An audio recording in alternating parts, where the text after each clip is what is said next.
This episode of DDO Players News is brought to you by the Easy Roller Dice Company. Check out the brand new Kickstarter for the Elite Metal Dice of the Elven Kind. 7 and 11 piece sets are available. This is a new series of high-end precision CNC aluminum dice featuring some unique color blends and the hand-drawn brand new one-of-a-kind Elven Kind font. Check out the Kickstarter now. Several colors available. They are working on a stretch goal for a brand new color as well. It's going to unlock at $24,000. It is the powder blue. Several other colors have already unlocked. This Kickstarter is, of course, fully funded, so now is your chance to jump on. You can check it out at easyrollerdice.com/DDO. And once again, a big thank you to the fine folks over at the Easy Roller Dice Company for bringing you this episode of DDO Players News.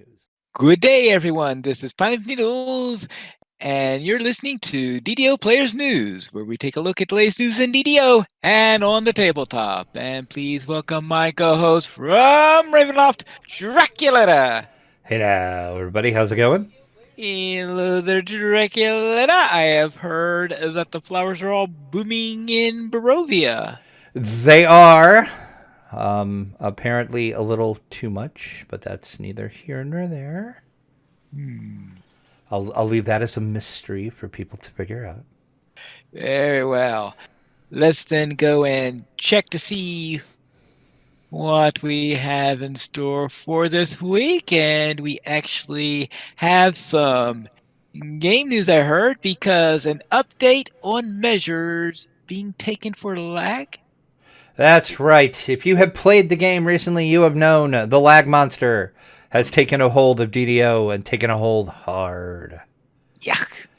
They are actively working on this. They are doing work. They have been implementing a few changes. You might remember there was a patch Tuesday, March 31st, that did resolve some of the inefficiencies in various features throughout the game client that have reduced, but in no way eliminated, client-side and server-side performance issues and crashes. This is according to our associate producer, Coco Majobo.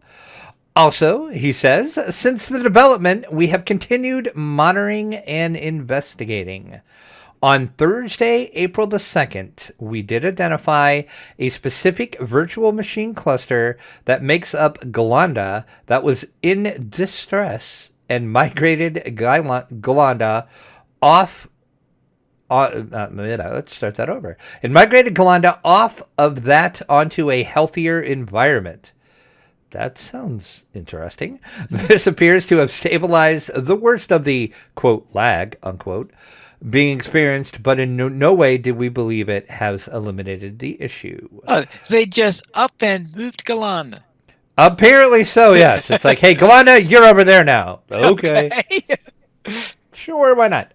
They are preparing a possible second patch that is meant to reduce increased performance issues in the physics engine that we have traced to a recent update. We considered deploying this to the live servers immediately before the weekend, but we determined that the risk associated with such a change was too high to do without ample caution. As a result, this change will be featured on the Mania during the second preview of Update 46, starting this coming Tuesday. So yes, there is going to be a Mania update coming Tuesday. Major thing in it is going to be this quote-unquote lag physics fix they want to test. If the preview goes well and there are no unforeseen items encountered within, they will put this on the live servers as soon as possible. He does want to make it clear, though, this is not a guarantee that this will be the silver bullet to the lag, but it is a continued best avenue discovered for dealing with the issue. Now, is this a sudden spike in lag ever since everybody started staying home? No, it started before that, actually. Oh, it started before. So it's not because there are so many people It's on the system. No, and they did Cordovan was on DDO Cast this weekend, which I watched on YouTube yesterday. And he did say that, because Patrick did mention that, and he said, no, they don't think and I forgot how he put it. He put it in a way where he didn't say numbers, but he said the sudden influx of lots of players or something like that affected it to the point where it was lag. So this lag started before then. Cordovan also did say on DDO Cast that they're pretty sure that a lot of it has to do with the physics engine. The physics engine they use is called Havoc, which lots of video games use. I'm sure you've seen the Havoc logo on plenty of games that you play. It's used for about everything. It was recently updated. It was about the time the 64-bit client came in. So this is not related to the 64-bit client, but it's related to the physics engine, they think. It seems like all their testing is pointing to the physics engine update did something that kind of caused a halo effect with other things. So hopefully, fingers crossed, this update on the Mania, which is going to start on 4.7 and run through 4.9. It's also going to include some polishes of the Quest for Update 46. So it's not all, quote-unquote, lag fix test. But the major thing is they want to see how it goes on the Mania, and then they're going to see. And then we might get it on live. But I know the last time we played, I get a little lag here and there. But the last time you and I played, I was almost ready to quit because the lag was so bad for me. And I've never had lag that bad before. Ouch. And I even started to rubber band in a couple places. And I don't think I've ever rubber banded it in DDO once that I can remember. Because I don't remember where we were going, but I was like, you were in front of me and I was like running behind you. And then all of a sudden I was ahead of you. And then I was behind you again, but back where I was before. And I was like, what the heck just happened right there? So, yeah, it's really, really bad. And like I said, I usually, just like every now and again, I'll get a touch of lag. And I'm like, yeah, it's cool. It's fine. It's not enough to complain about. But it's really, really bad. So I'm really hoping this physics update patch they're going to do will help. So we'll see. But as we said, Lamania update coming 4/7, which is going to be Tuesday, as we record this on Monday evening. It is April the 6th. April 7th through the 9th is when it is planned. There will be an update to the Quest for Update 46, so you can check that out. But the major thing is the lag fix. So let's all keep our fingers crossed it goes good on the Mania, and they can transfer it over to live.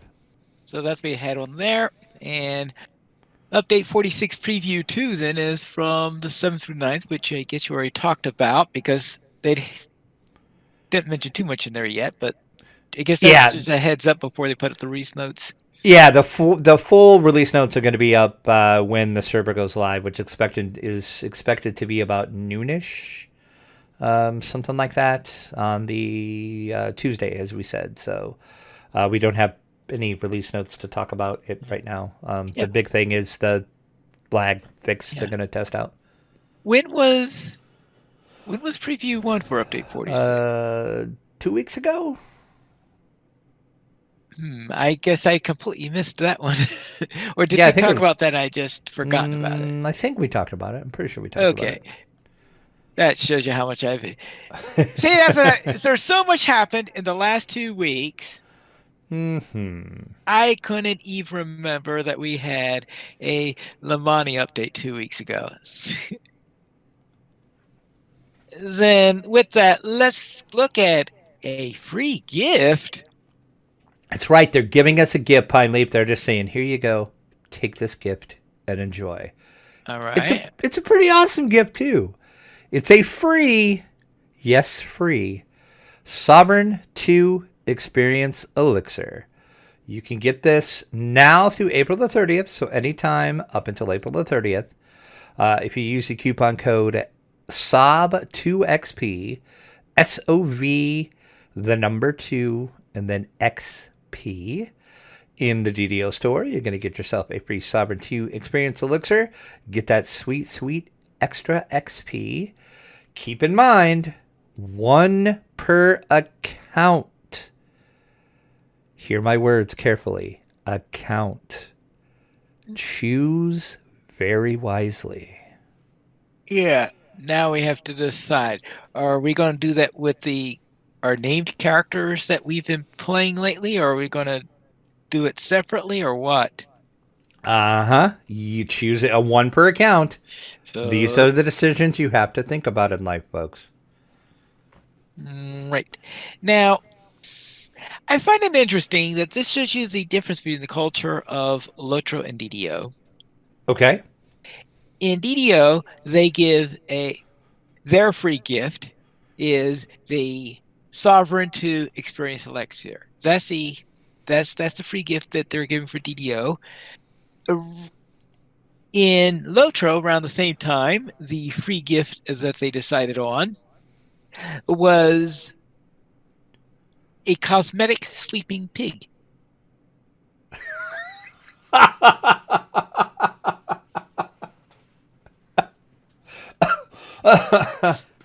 Okay. XP sleeping pig cosmetic. Yeah, that shows you in DDO, XP is a very, very sought after commodity. Yes. If they attempted to give XP in Lotro in that way, I have a feeling there would have been a revolt. It's not as important a commodity in Lotro. But a sleeping pig. Oh, yeah, it's a very cute sleeping pig. Sure. Yeah, because I've already redeemed mine. Yeah, it looks really nice sleeping out in my front yard. Okay. Now, sure. Of course, you don't have front yards in DDO because you don't have housing. True. Yet. Remember a couple weeks ago we talked about it. It Oh, might yeah, be yes, coming. that Maybe. is something we talked about. Maybe. Yes. Right. Maybe. Yeah. But, so maybe we'll get sleeping pigs at some point too. Maybe. You never know. Maybe that's a possibility in the future to have sleeping Maybe pigs they're in your just front yard. testing it in Lotro to see how it goes. See? Lotro is the guinea pig for once instead of DDO. Guinea pig? Oh, see what I did there? And I didn't even mean to do that on purpose. Look at what I did there. Let's head into the DDO Chronicle issue 376, where that looks like a troglodyte. That's some troglodytes. Looks like a guy's about to get whacked by a couple of troglodytes. I try to say, Especially the one behind him. I would look out for the one behind you, sir. There is one behind you. That's probably not going to be a good thing for you. But now I'm trying to remember where this is then, because it's just down in the sounds sort of a sewers word, like the waterworks, or what? I would probably say, yeah, waterworks. Must be Epic Waterworks because he's armored a little bit too well for a level 3 character. Might be, yeah, I would say probably waterworks. Definitely sewer-ish looking. But a cool Chronicle header nonetheless. In the community spotlights, as we just talked about, to say thank you for being with us, they're giving away a free Sovereign 2 XP Elixir. Once again, Sob 2 XP through April 30th, 1 per account. Choose wisely. Ginger Spice has a new set of videos out. He's delving into the Alchemist reactions and playing the Alchemist across multiple lives. Check out Ginger's latest video. Calvis is running a 5-person Crucible run on Reaper 10. Okay. Can we just stop the show here for a second? Calvis, I don't know you at all, but I question your life choices. Number 1, you're running the Crucible. Okay. Number 2, you're choosing to run the Crucible on Reaper 10. All right. You need to look at your life choices. Just throwing that out there. How many people does Crucible usually take? It's however are in standard party. Oh, it's not a raid then. No, it's not a raid. No, it's Oh, just okay, a okay. regular cross. You mean to tell me we have never ran the Crucible? Well, no, because with what you've been saying about it, I mean, I hate it to like the ends of the earth and beyond, but I would have thought we at least would have ran it once. But now that I think about it, no. Every time we do Giant Hold, that's the one we always skip. yep, that's the one we always skip. Because we can, you can skip one in the. Oh yeah. Well, yeah. It sucks. Don't bother. We don't. You're not missing anything. Not running it. It's fine. It's fine. It's fine. Let's move on from the Crucible to the Fansite news section. DDO Cast is starting its review of Update 45. Check out to watch or listen to Part 1 of the Update 45 review. Damsels of DDO is running Epic Deleras. Kick over to watch their latest episode. DDO stream, of course. The place to find lots of DDO streamers over on Twitch. DDOPL gets a visitor. Brock and Friends stays socially distanced. And the Stormreach Chronicles is bringing DDO to the tabletop. Also, elsewhere on Twitch, Annis Trader keeps her chin up. Celsaries, why not? Runs hardcore, and Strim Tom hates perforated lines. Haven't watched that video yet. Not sure what that means. I'm interested, though. Very interested to see what this perforated lines is that he hates. YouTube, plenty of people making videos over there. Dirty William runs a Sunday Static. Lynn Vander checks out the game. And Malachi's Guides is helping you through Proof is in the Poison. We have a Chronicle comment. If you could use a 3D printer to print something from DDO, what would it be?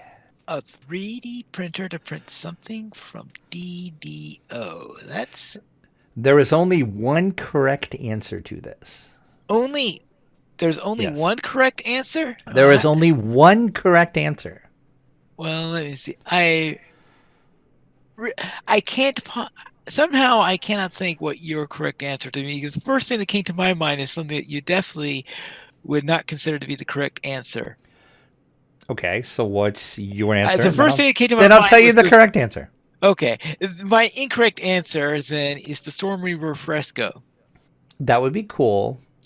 I will admit that would be cool. Okay. But sorry, that is the wrong answer. All right, and what is the correct answer? A 3D militia.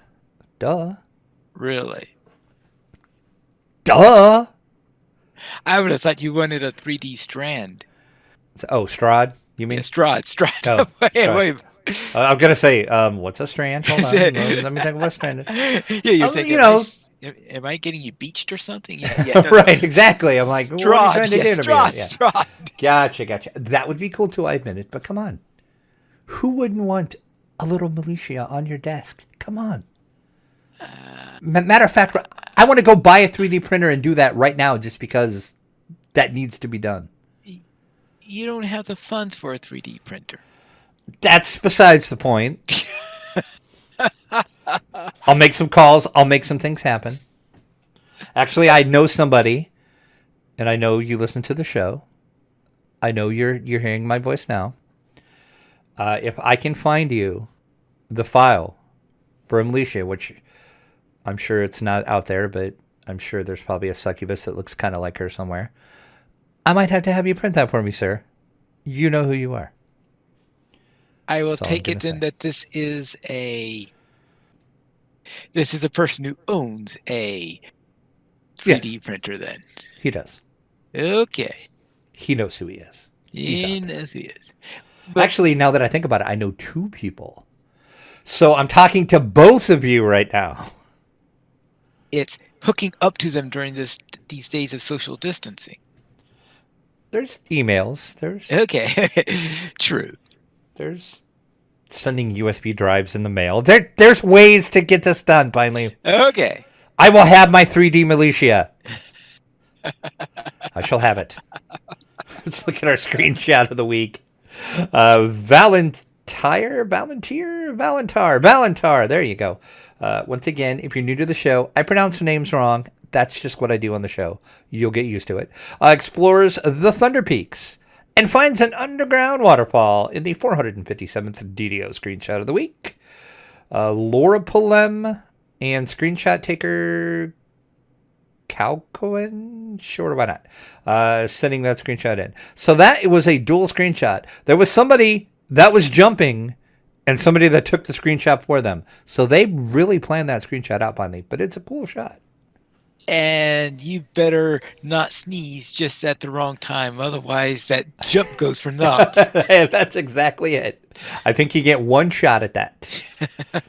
So you best be ready with that print screen key. That's all I'm saying. Oh, you gotta say. And that's going to wrap up the 376th Chronicle. Then let's head into our store sales for this week, where I've heard that it's a time to honor your guild. It is 20% off those astral shards. As I always say, if you're going to buy them when they're 20% off. Also, guild renowned elixirs. You can get 50% off those guild charters and those guild airship beacons. That sale runs through April the 9th. The weekly coupon code is going to get you a Wand of Web. Yay. Web Wand is that code. Also, conveniently through April the 9th. And once again, do not forget, you can get your Sovereign 2 XP Elixir with that coupon code SOB2XP. You mean they actually sell web wands in the store?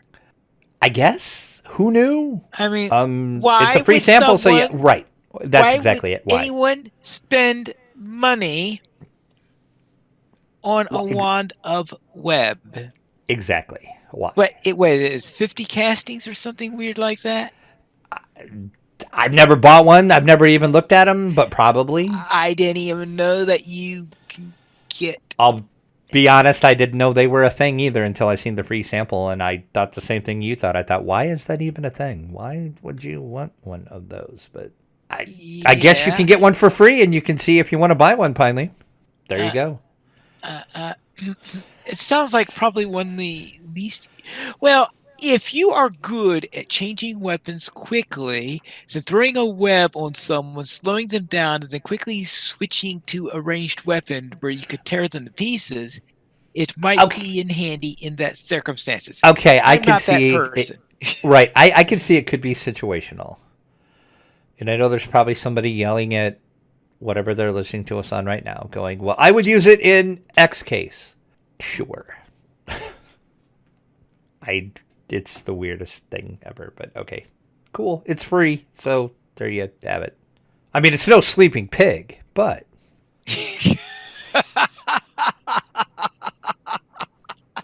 It's just Lotro and its cosmetics, yes. I mean, you know. Let's go and see what's coming in from the dungeon.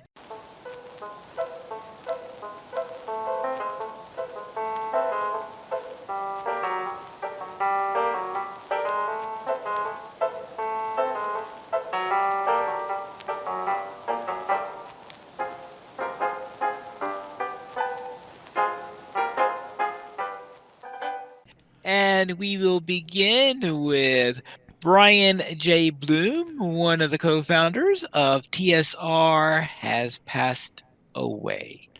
Yeah, this is really, really kind of sad. You might not know the name, or then again, you might know the name. It depends how long you've been playing D&D.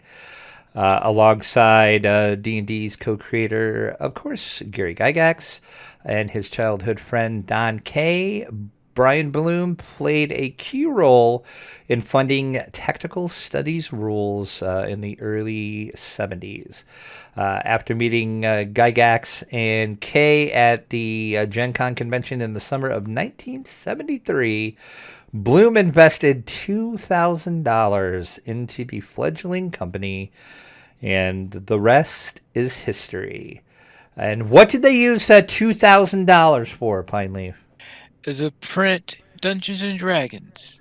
Yes, the first edition 1,000 copies cost them $2,000 to print back then. Well, I don't know. I sometimes call this not the first edition D&D, but zero edition, because first edition was what we then called Advanced Dungeons and Dragons. Well, true. Yeah. Well, yeah. They usually call that zeroth or original edition as well. The early, yeah, OE early. It's weird that whole. Until you get to about third, the whole thing is weird about what edition is really an edition. Yeah. Because to me, the third edition was really the third edition, and then after that, it's fine. But yeah. Not only did he invest to start the company, he also became the vice president for a long time. And he did co-write some of the supplement. His biggest claim to fame, and the one that I will forever be indebted to him, was he created the Eldritch Wizardry with Gygax in 1976. And some people might be saying, what's so big about the Eldritch Wizardry? In that, he created 2 artifacts that will be etched in D&D history forever. The Hand and the Eye of Vecna. Oh.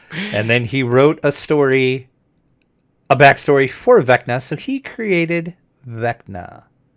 Okay. And the Hand of Vecna. So he brought my hero of D&D to the game. Without him, there would have been no Vecna.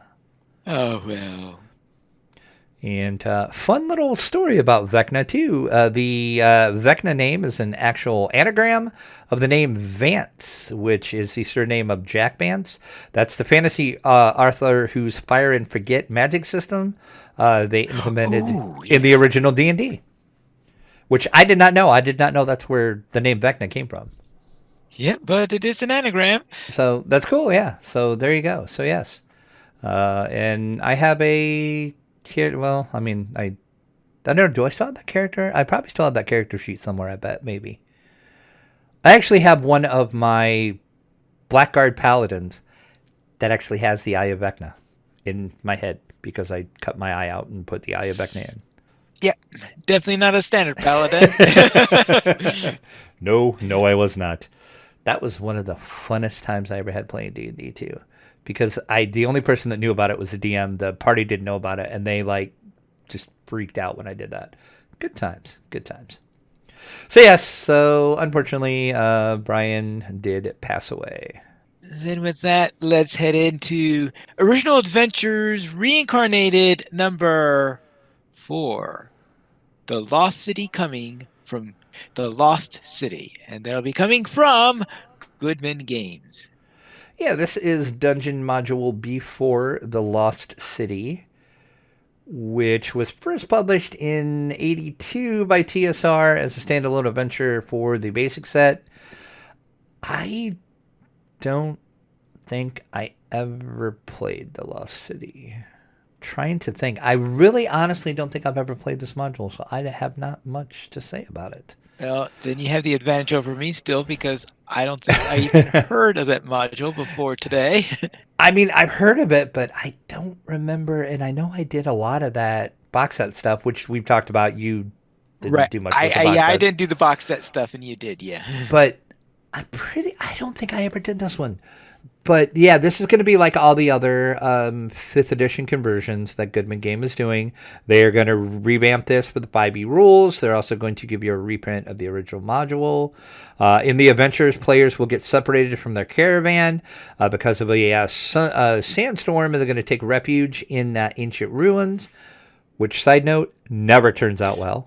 Never turns out well, yeah. Just saying. They find a steep pyramid to explore. Again, never turns out well for untold riches. But they end up getting in too deep because the pyramid leads to a subterranean city which contains a monster named Zargorn and his minions. The module is going to retail for $49.99, includes a fully developed lower pyramid, as well as additional dungeons not found in the original book. You can look for it June of 2020, ? Everything's a question mark. Yes. At this point, I don't trust any street dates I see for anything with everything that's going on. But supposedly June 2020, Dungeon Module B4 The Lost City Original Adventures Reincarnated. But as I said, not familiar with this. If I played this, I sure as heck don't remember it. Then let's transfer and see what's on the tabletop this week.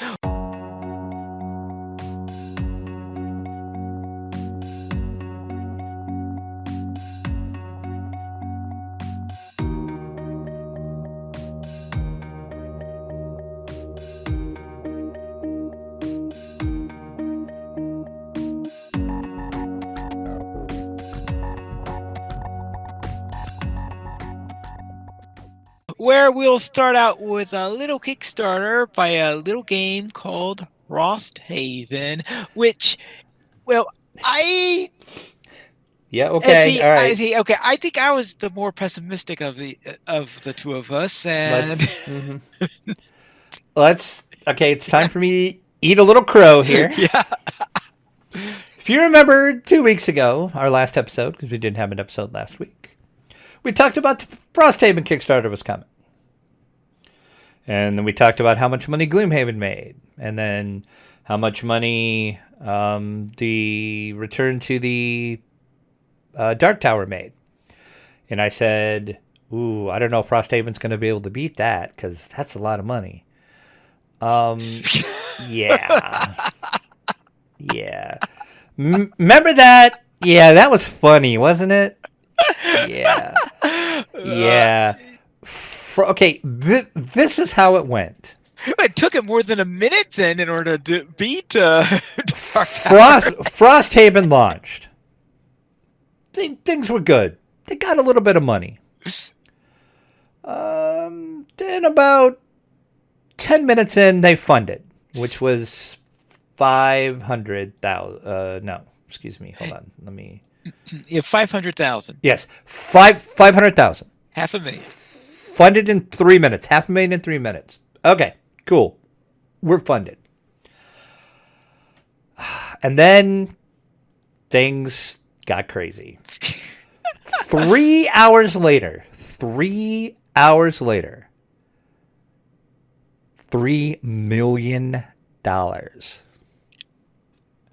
So actually, your prediction though was I thought you predicted it was going to hit $1 million within the first minute. Well, I did. Yeah. So I was close. Close with that. But I said it was going to struggle to get to 5 million. Yeah, well, okay. Yeah, it took it almost a full day to do that, didn't it? It did. Yeah, it did. About 24 hours later, they were at 5 million, and it's still going. As we record this, it is day 7 of 31 of the Kickstarter.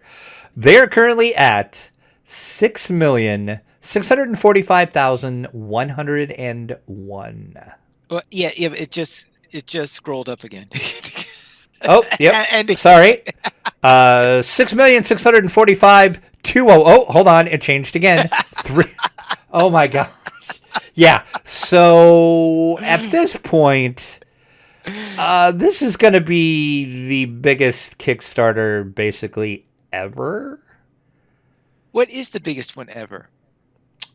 I knew you were going to ask me that. I should have looked it up. I want to say, I think Kingdom Death Monster, maybe. That one might be the biggest one. I would have to actually look that up. But yeah, this is basically on track to just blow, everything away. I mean, let's just think about that and let that sink in. $6 million in 7 days. So by day 8, it very well could be at $7 million. Because they're, in the grand scheme of things, if you think about it, they're not that far away from $7 million. Which sounds stupid just to say something is not far away from $7 million. But this is crazy. I mean, this is like, this... I think I said on the show that it was going to be popular because it's Frosthaven, because, Gloomhaven is super popular. But I don't think anybody was prepared for like the craziness that ensued with this. Just if you were familiar, there is a site called Kicktrack. Yeah. That you can go to, you can enter a Kickstarter into Kicktrack, and it'll tell you, okay, it's current pledge level where it's at, what percentage of the goal it's over, and then they use some kind of weird projection math and voodoo hoodoo, and they kind of project what it's trending towards. So it pledges keep up the way it is. It's trending towards this dollar amount. You don't even want to know what Kicktrack is saying Frosthaven is trending towards. Yeah, and I think just guess. I was take a guess. Let's see, trending towards, because things pick up near the end. Mm-hmm. And of course, remember, this is just whatever math they're doing, however they figure this out. Right. So let's say about 15 million. Not even close. 30 million is what they're saying this is trending towards. 30 million. 30 and a lot of zeros behind that. Yeah, 30 million. 30. So we'll see, which I can see it because, like I said, you got 24 more days. And at the rate it's going, I can see that because right now it just went up again as we're sitting here recording this podcast. So it's just crazy. So yeah, so get in on Frosthaven if you want to partake in this crazy Kickstarter that is making money left and right. Well, I have not yet done much in Gloomhaven yet, so it's not something that I think I need to get right now. Well, you have 24 more days to decide if you want to jump in, so there's that. Well, little details. Exactly. But yeah, wow. 6 million. Yeah, insane. well, it certainly beats Return to the Dark Tower. Yep. And remember when I said it's going to struggle to beat that? That's a lot of money. Well, when you consider that it headed into Kickstarter in probably one of the worst time points in which could anyone want to fund a mega project. And I did say the only thing that was going to save it was they were doing if you pledge $1, you get the pledge manager. Usually you have to pledge more money than that to get into the pledge manager. But Isaac Childress, the creator, was like super cool, and he knew people were like worried about money right now with everything that's going on. So I think that's helping it. Well, I guess because that's only $1. Right, true. And there's only so far, as we're recording this, 6,764 people. So $6,764 of the 6 million are for just $1. So that's not even a drop in the bucket. Yeah. The biggest, let's see, as we record this, the biggest tier that's backed is the $145 tier. And that's the one that, of course, gets you the game, gets you the solo scenarios, gets you the removable stickers, and it also gets you the foreteller narration app. And that's at $13,834. Then a close second to that, at $13,637, is a $240 tier, which gets you all the above, plus the Broken Token Organizer and some metal coins. In other words, the one that has all the stops pulled out. Yes. And then just the game itself, 11,000 people did that one for $100. Or more, of course. That's most people. You can pledge. You have to pledge at least $100 to get in on that tier, but I know some people do more. So, but you could probably figure out the math of that. But yeah, so the bulk of the people looks like are doing the mid tier just to get the stickers, the solo scenarios, and the foretell narration app.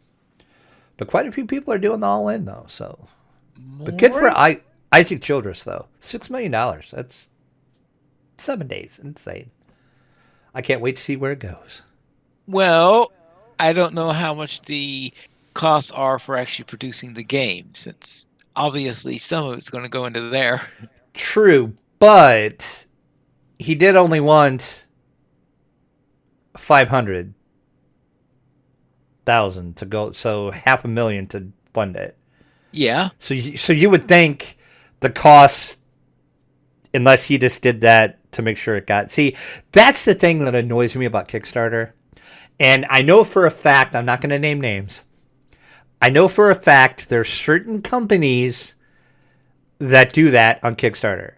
They put the funding goal fairly low just so they fund, and in the hopes that, oh, we'll fund early and then we'll get all this money after, and then we'll make the actual amount of money that we need to make the game. I'm pretty sure I know a company that does this a lot, and that annoys me. Yeah. Now, the 500, but $500,000 is enough for 5,000 units.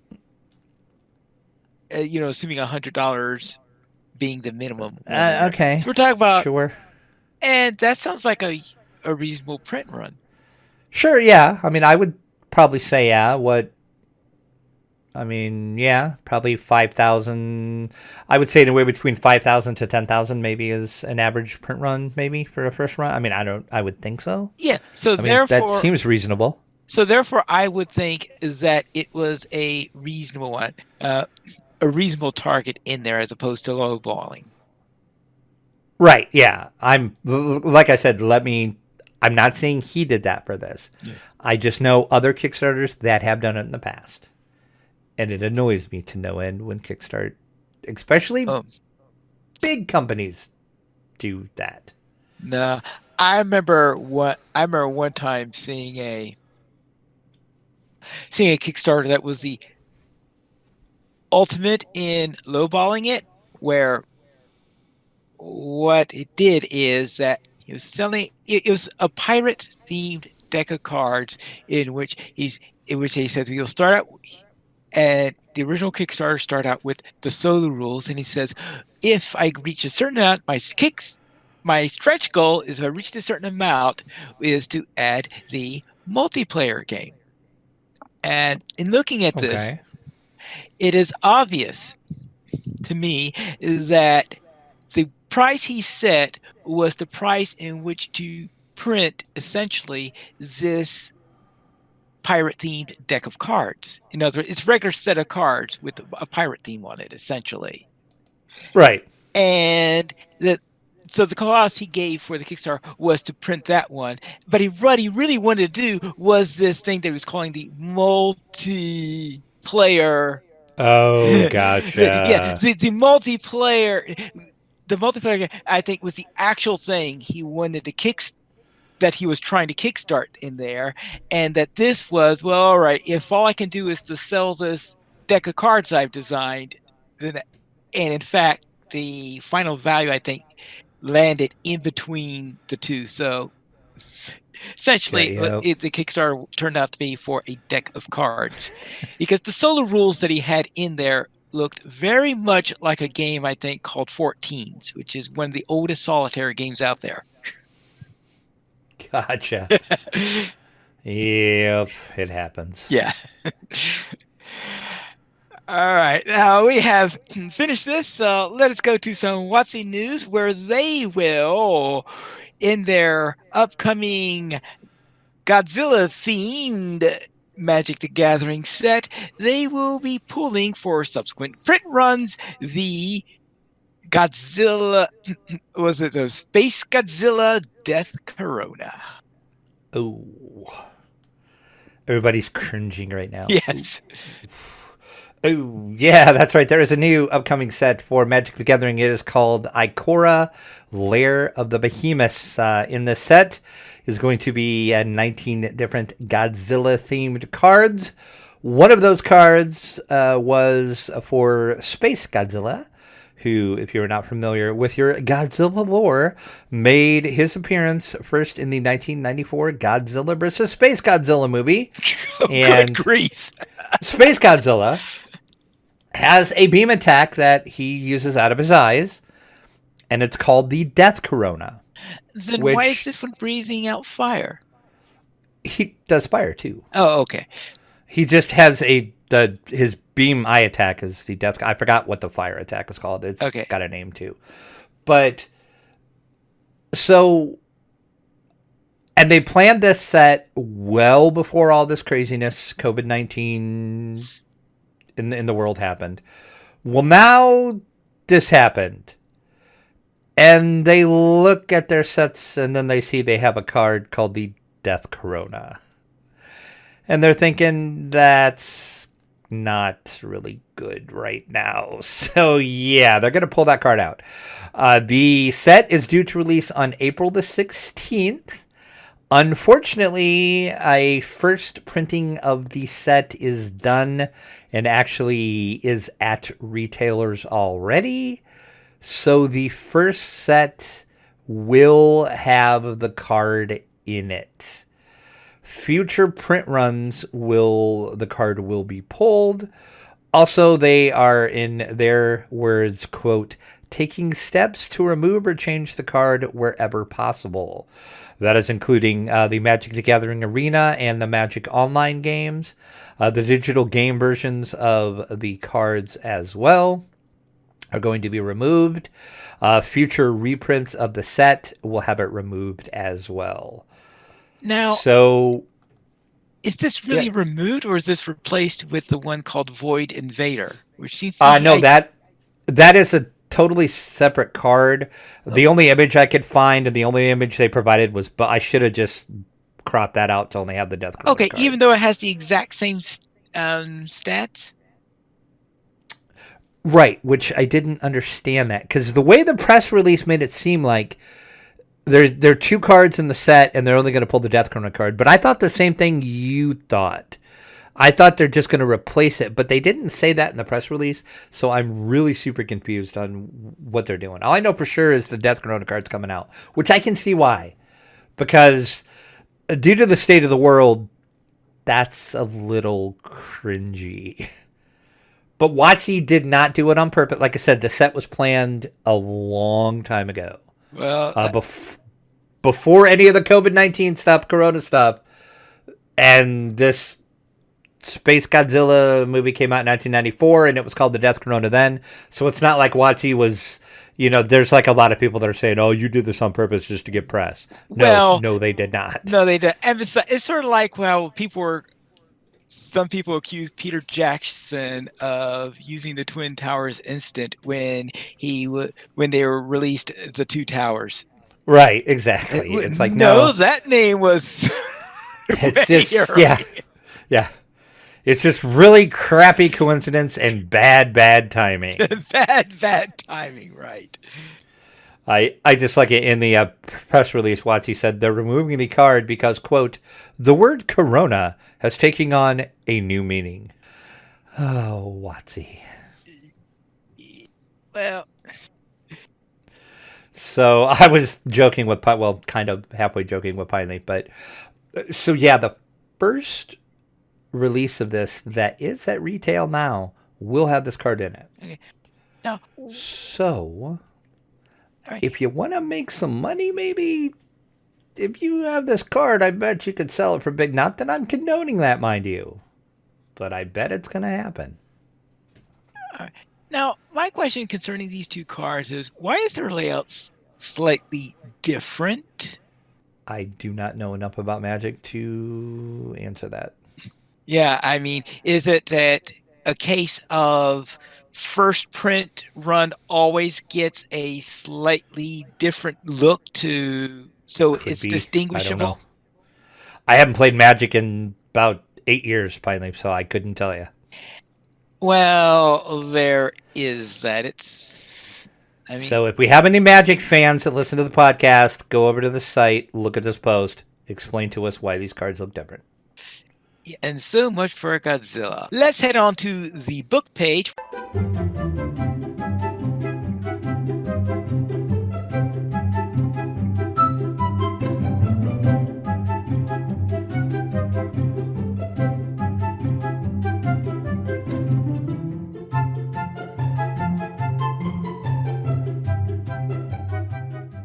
Where Chaosium releases RuneQuest, the coloring book, as a free download. Let's see, last podcast we talked about coloring the Ancient Evil of Cthulhu. And you were like, why would anybody want to do that? So here's a nice, friendly pine leaf color book for you. It's the world of RuneQuest. Who wouldn't want to color the world of RuneQuest, right? I suppose so. Yes, this is just like the Cthulhu book that Chaosium did. They're doing this because a lot of us are having to stay at home right now. So Chaosium says Chaosium's RuneQuest role-playing in Gloranthia has been described as, quote, one of the most stunning RPG books ever made. End quote. Now you can color the Andefetisab's art for yourself. Sure, I'm sure I just totally butchered your name. Your art is amazing. Yeah. Your name is really hard to pronounce. Let's see. Andre Fetisov. Sure, pine leaves. I'm sure that's almost as bad as your pronunciation. I think it was a little better, but anyway. His art's amazing. The RuneQuest art is amazing. This is a free download. You can either go to the Chaosium site or you can go over to DriveThru RPG. Get it yourself. The book features 24 scenes of the Bronze Age fantasy role RPG book to color with scenes from the current and future RuneQuest releases. So there you go. Go color some RuneQuest if you're bored of coloring Cthulhu. Now, all you need are a nice set of colored pencils so that you could actually perform the coloring maneuvers. Yeah, as I said, you can get this over at DriveThru RPG or the Chaosium website. Both links, conveniently, can be found in the show notes for this article. Ooh. Let's then head into our week in gaming.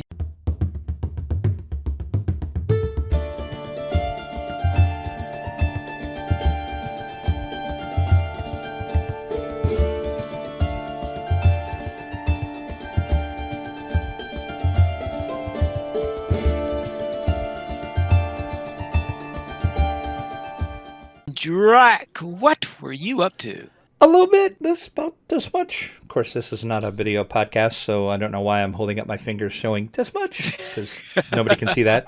That didn't make a lot of sense, so we'll just move on with that. Play some tabletop games. Played the Dungeon of the Mad Mage. That, of course, is the latest adventure game, system game from Watts. Well, actually, it's from WizKids now. I guess WotC doesn't own the rights anymore. But anyway, of course, it's based off of the new. The rights anymore? I guess I just thought that they farmed it out. Well, let me rephrase that. WotC's not putting the games out anymore. WizKids is putting it out for them. Okay. Yes. I guess technically they still have the. But anyway, new version of the game. If you played the other adventure board games, you know the drill. The only thing different in this, which they started, I want to say back with Temple of Elemental Evil, I think was the first one that did it. To level up, you have to do it in between adventures, and you have to have enough gold to do it, because you do everything when you go, quote unquote, back to town after adventures. That's when you level up. That's the only thing different. But that, I'm pretty sure, started with Temple of Elemental Evil. I think that was the first one that did it. They had upgrades, but the first one I know for sure had, because I thought actual level increases being permanent, I thought was something that was, actually, no, I guess it better. Yeah, because it's hard to remember, because in the first couple, I know, like in Castle Ravenloft, for example, I know the only time you can level up is if you have enough experience in the experience pool and you roll a 20. Yeah, and then you can level up. Right. That was definitely true up to Drist, at least. Yes. Temple what I wasn't sure was whether or not they had the old level up rules, but you Yeah, still I had the upgrades already done. Because they did have the upgrades. can't. Yeah. I know, for example, from definitely the Tomb of Annihilation had Yeah, I'll level up have having to. that way. Yeah. Maybe this week before next show, I can break out Temple of Elemental Evil, and I will Double check see that. how they did it. Yeah, because now that I'm thinking about it, I don't know if I actually ever played Temple of Elemental Evil. I have it, but I don't think I ever played it. So I'll have to check that. Anyway, Dungeon of the Mad Mage. I did adventures 1 and 2. Got through 1, not a problem. 2, not so much. The problem with 2 is had a very, very, and I can't stress the word very, bad encounter card, the very first encounter card that got pulled. Ouch. Yeah, that really is bad when you get a very bad one at the start. The first encounter card, because the first tile I explored, first tile I pulled, black, so had to have an encounter. Horrible, horrible encounter card. And it was pretty much downhill from there. Did actually make it to the end of it where the ultimate goal of that scenario and adventure is you're going down into the Undermountain and you have to kill 2 beholders. The beholders actually came out, but didn't even get to fight them once because I got trounced before then. Just because, that... to be honest, I almost quit and started over after that encounter card. It was that bad. It was like downhill from there. So gonna try number 2 again. Hopefully things will go better.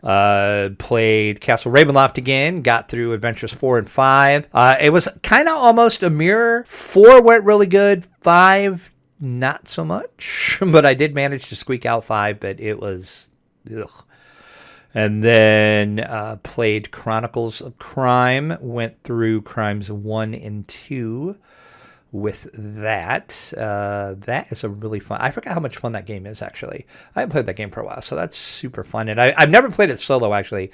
The only couple of times that I played Chronicles of Crime has been with a couple other people, so it was very interesting to play it solo. I solved Crime number 1 with plenty of time left. Crime number 2, I had about 3 hours left, 2 hours, something like that, because it's timed in game. That's not real world time. That's game time. I had about 2 hours left, I think, when I finally solved that one. So that one was pretty close. So hopefully I'll continue on with the rest of those. Other tabletop game I played was Ticket to Ride. You might be asking yourself, why the heck did you play Ticket to Ride?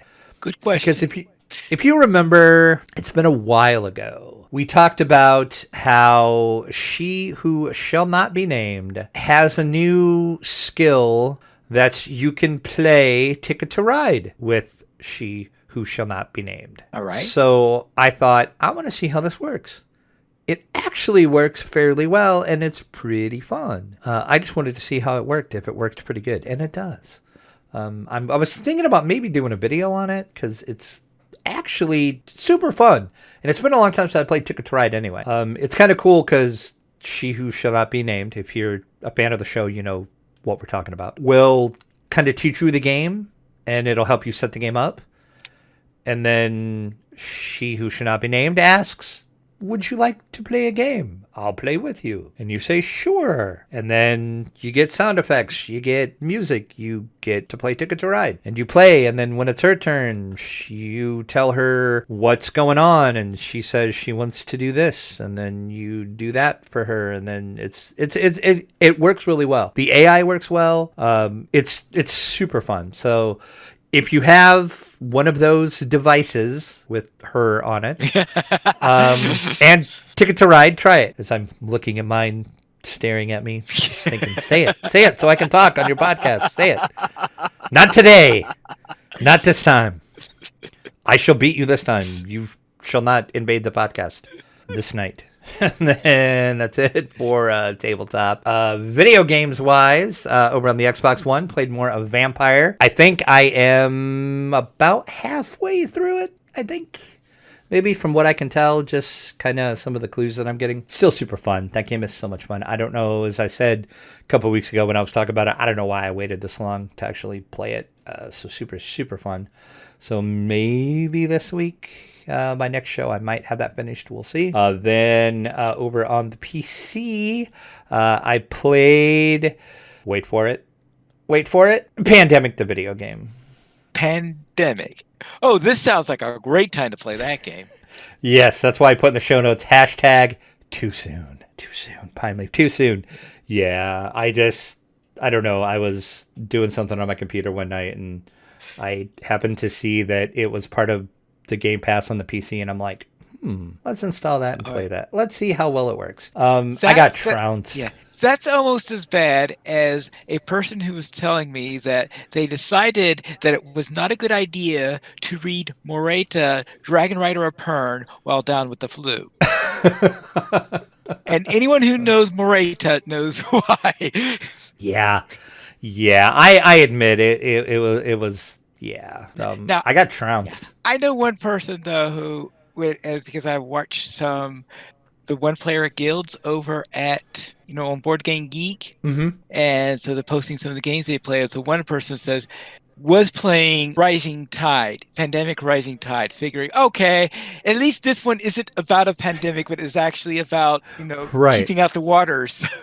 Or you could play the Cthulhu version, or the Cthulhu version. Yeah, I forgot. It's been a long time since I played the actual board game version of Pandemic. A long time. I don't remember it being that hard.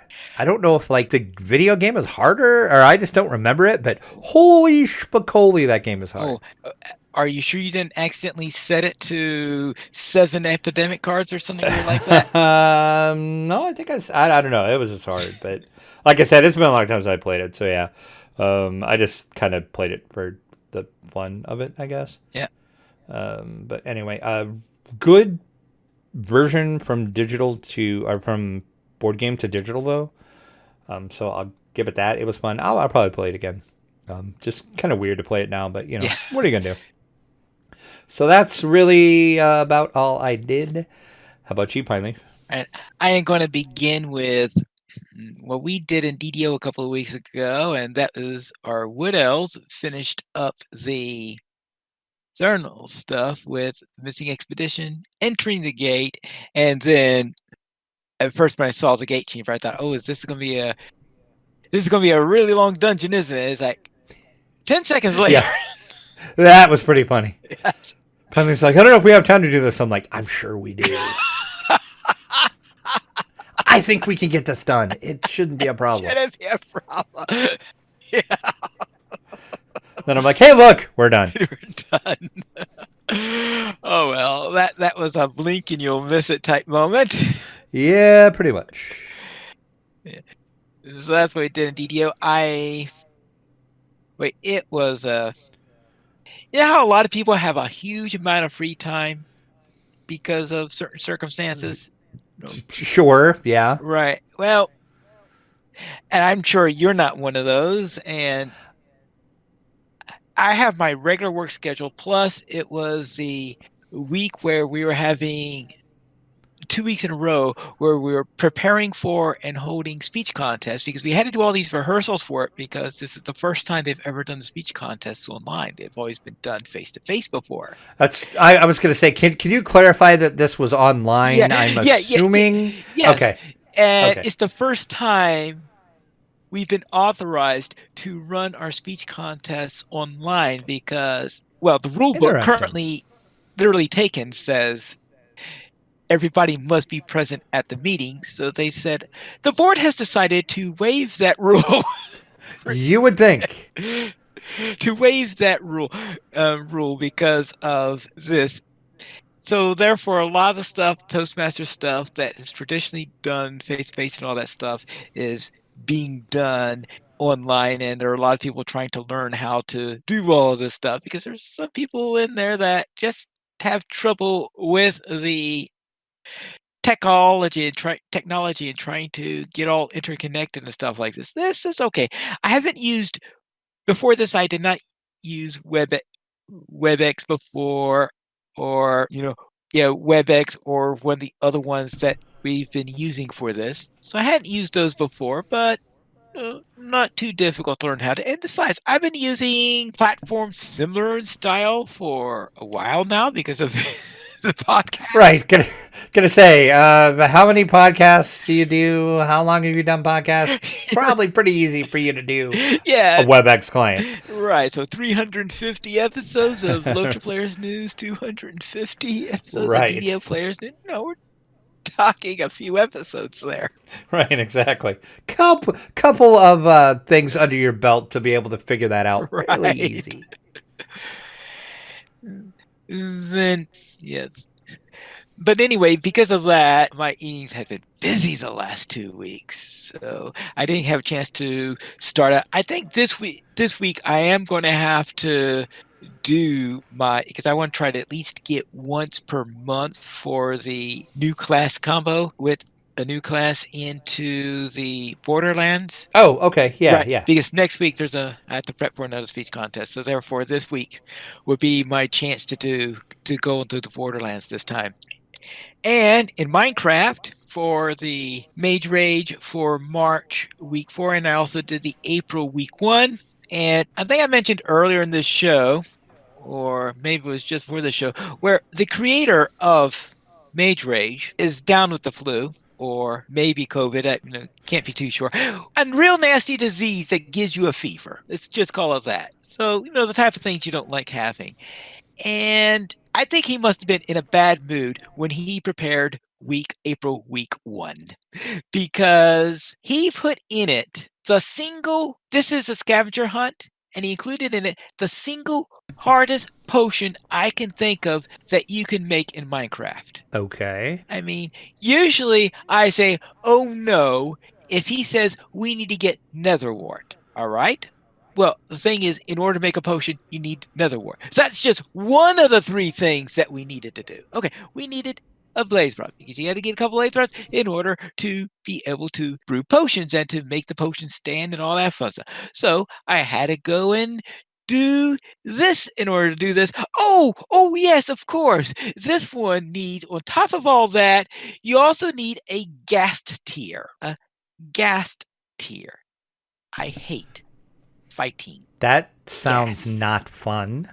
They are one of the most painful monsters to fight in Minecraft. I often say that I hate creepers. If there is a monster in the game I hate more than creepers, it's gas. Wow. Okay. You've talked about creepers several times on the show. Yes, So because gas fly, or float more accurately. Oh. They float, and they are ranged fighters, which means hitting them is a real pain. I eventually killed it through what is, to me, now I did not take any seriously offensive spells, at least none that are useful in the nether. Therefore, my only way of killing this thing was to wait for it to shoot a fireball at me, and for me to hit it back and hit the ghast with that fireball. That's the only way I had in order to kill it. And how long did that take? Oh, I don't know. It has been so long since I attempted to do that. I mean, because I kept on getting hit and all this stuff, and half the time it was floating a bit above lava, in which case, if it died, it would fall into the lava, and I wouldn't have been able to get a ghast tier if you dropped it anyway. Oh, jeez. But eventually, actually, I think I finally got one that was really, really close. I've hit it, and when that thing bounced back, and now it's does it actually hit? Because I have to be able to hit it on target when it does that, because sometimes it floats away and all that. And when I saw it says achievement unlocked, return to sender, I was just, that's what they call it when you manage to do this. Oh, okay. Yeah. And I saw that achievement unlocked for return to sender. I just, yes! And I saw that the ghast tier dropped. Yes! Ran to get that ghast tier. Like, yes! You're like, I'm done. I'm out of here. Never again. Now I can brew this potion. Jeez. That was brutal. Oh, boy. And I can only think that, all right, he's got the flu or COVID right now, and he was just not in a good mood. Why else put that? Either that, or that's what he really wishes he had was a potion of regeneration so that he could be healthy again. Oh, well, maybe that's, okay. That could be another thing. Wishful thinking that such things existed in the world. Right, exactly. We all need that right now. Now, in my Pinetopia world, I was attempting to build the Temple of Mareka and all that stuff. And I built the walls all around, so I got the walls all there. And I was trying to decide what kind of roof I wanted. And in there, they have this slightly sloping roof on top and all that fun stuff. A pretty huge roof on there. And when I was looking at this roof, looking at the temple, and looking at the supposedly for an agricultural goddess, I'm saying, what worshiper of an agricultural deity would build a windowless temple where the sanctuary is completely cut off from the outside, from direct contact with the outside? The ludicrousness of it just hit me, and I'm saying, this does not sound like the design for an agricultural temple. It just, and how wrong it was. I'm just wondering why. Now, if they had no second floor, maybe all the stuff that's on the second floor was in a basement, and that they had a dome on top, maybe, because an agricultural temple, I would think, would have some access to air and maybe light and stuff like that. At least to me, that's what it seemed like. And I just saying, who designed this temple and thought that this was a good made of granite with no windows? Where's they trying to build a fortress? Sounds like it. So you're saying the temple was not Pine Leaf approved? No, I know. I built all the walls and all that stuff and I just say no. I just said no. I just abandoned at this point without building the roof, and I went to another site, and I decided, all right, now I know why the temple in the module became corrupted. The goddess thought she was being forsaken with that monstrosity.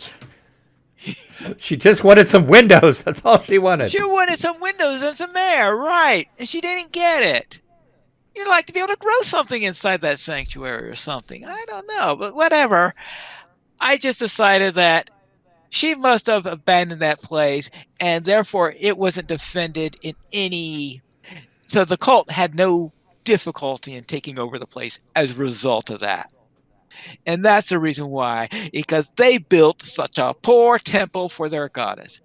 So I went out, found a new location, cleared out a new acre in order to build this thing, and I'm starting a new temple that I think would be more suitable.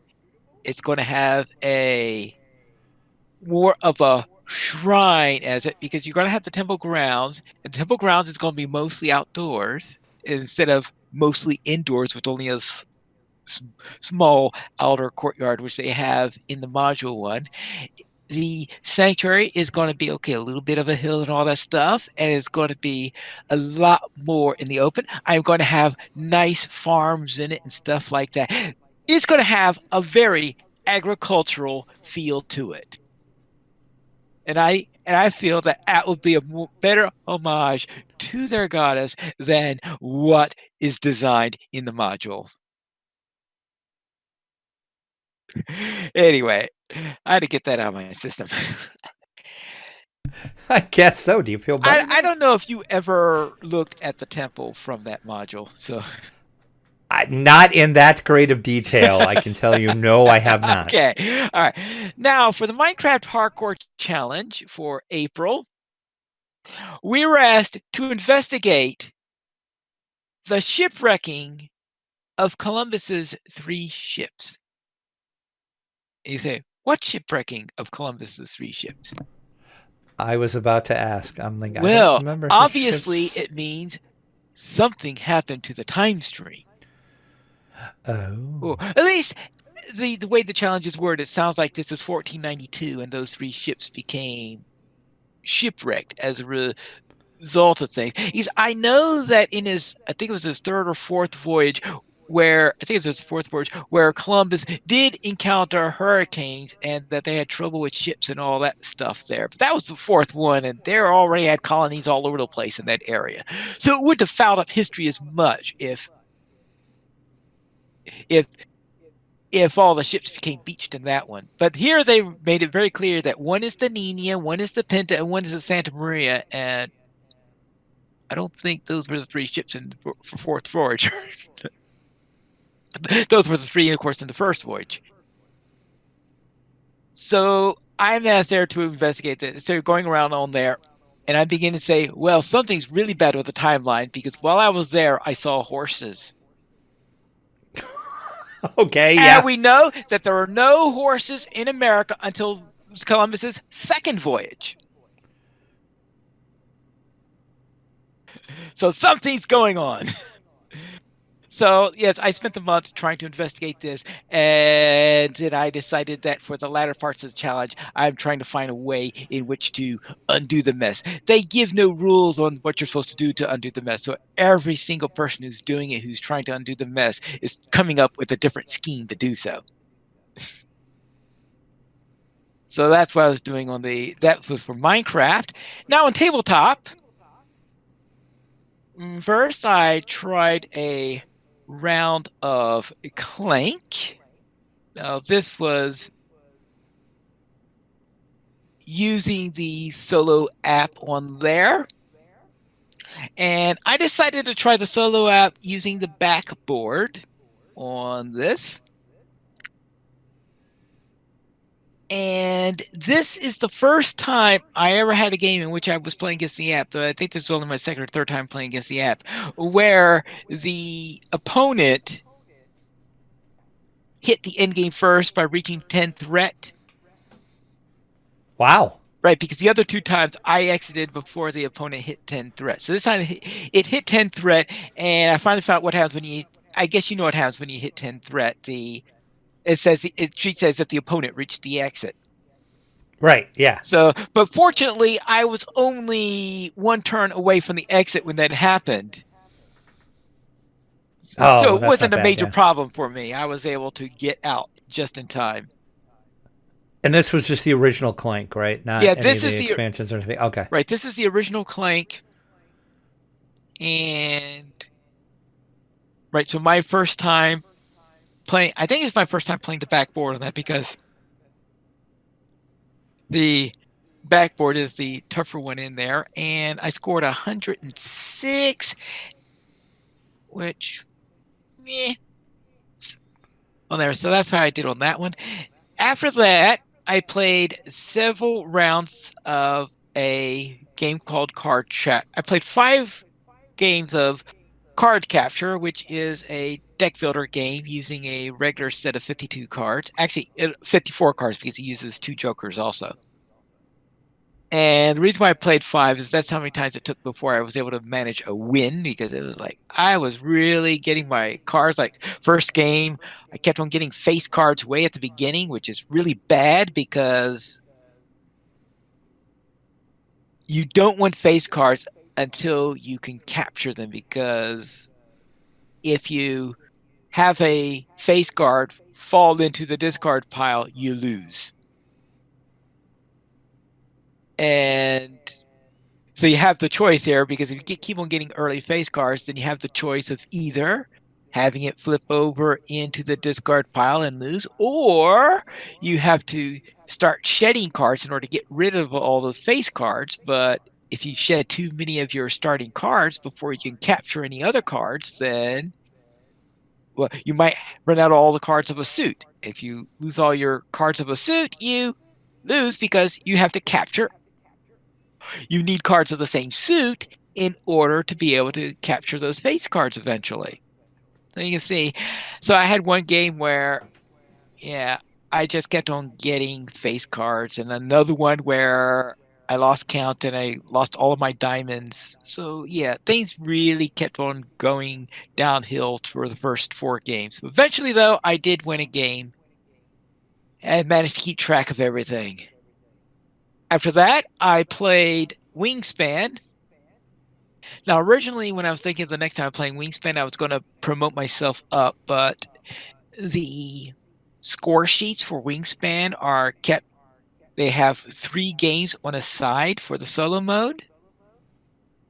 And so since they have 3 games on there, I thought, well, if I had my first 2 in the easy mode, I better have all 3 on this sheet to be easy mode. And then next game, I'll bump it up. So that'll be starting a new sheet then. So I decided to do that, and looks like it was lucky that I did so, because I just barely squeezed out a win at 74-1. And of course, if I were playing a more higher difficulty, I would have been trounced. And that is actually the closest game that I ever had in playing Wingspan when I was playing against the Autonoma. Then in Orchard, I played Orchard, and I scored a combined score of 57 out of 2 games, and it was the first time I ever had both games, because I always play Orchard in pairs, where both games were at least 25. 25 is when you finally get to a point where it's not a totally bad run. So I got both of them at least 25, so they combined to a 57 score, which is nice. And I finally finished this off with, well, we're really going back into an old single-player game, La Belle Lucy. Game 1 from Cadigan's original Patience book, which is the first Patience book written in the English language. So the first game described in the first Patience book written for the English language. It's La Belle Lucy, and that's one of my favorite Patience games. Never heard of it. Yeah. Yeah, but you're not too familiar with Patience games at all, I think, right? No. I mean, I know what they are, but yes. I mean, I'm familiar with the Patience games, but that's about as far as it goes. Right. In this game, essentially, you lay out your cards. You deal out all of your cards face up in sets of 3. And, okay. And then the idea then is you use these little sets of 3 in order to build down. You build down in suit, and then you eventually will build up your foundations up in suit. So it's a very so you do a lot of card manipulation this one, and you're given 3 deals. In other words, once you have nothing else you can do, you gather up the cards that aren't in the foundations, you shuffle them, do a second deal, shuffle, then do it again, and do a third deal. So you have 3 deals in there. And I think this might even be the first time I ever won during the second deal, because usually if I'm lucky enough to win, it's deep into the third. It's the third deal usually before I would get a win on that one. Oh, okay. But anyway, that is La Belle Lucy. And that is it for what I did this week. We currently have 14 supporters on Patreon. If you'd like to help support DDO players, simply go to the donations page. You can support the Players Alliance on Patreon. And this money will be used for our podcast hosting, website hosting, and help pay for our live shows. And if you prefer to donate directly to Drac, you can send him an email at drac@ddoplayers.com. We did not receive any emails this week. If you'd like to send one, you can send it to the podcast at ddoplayers.com. And you can also follow us on Twitter at the Players Alliance at Players Ally, DDO Players at DDO Players, Dracula at Dracula_72, and Piney Fat Playing Needles. And you can follow Drac on Twitch at Dracula_72. The Players Alliance has 2 shows on Mondays at 7 p.m. U.S. Eastern Time. We have DDO Players News, and on Saturdays at 8:30 p.m. U.S. Eastern Time, we have Delocho Players News. You can choice for our shows at ddoplayers.com/live. And that's all for tonight. And this is Pilot Needles reminding you to socialize responsibly. This episode of DDO Players News was brought to you by our friends over at the Easy Roller Dice Company. Don't forget to check out the Elite Metal Dice of the Elven Kind Kickstarter Kickstarter that is going on now. 7 and 11 piece sets are available. This is a new series of high-end precision CNC aluminum dice featuring unique color blends and, of course, that hand-drawn brand new Elvenkind font. You have several colors to choose from and a new color waiting to be unlocked at $24,000. The powder blue Elvenkind dice will unlock. Check out the Kickstarter now. EasyRollerDice.com/DDO. And thanks for the Easy Roller Dice Company for bringing you this episode of DDO Players News.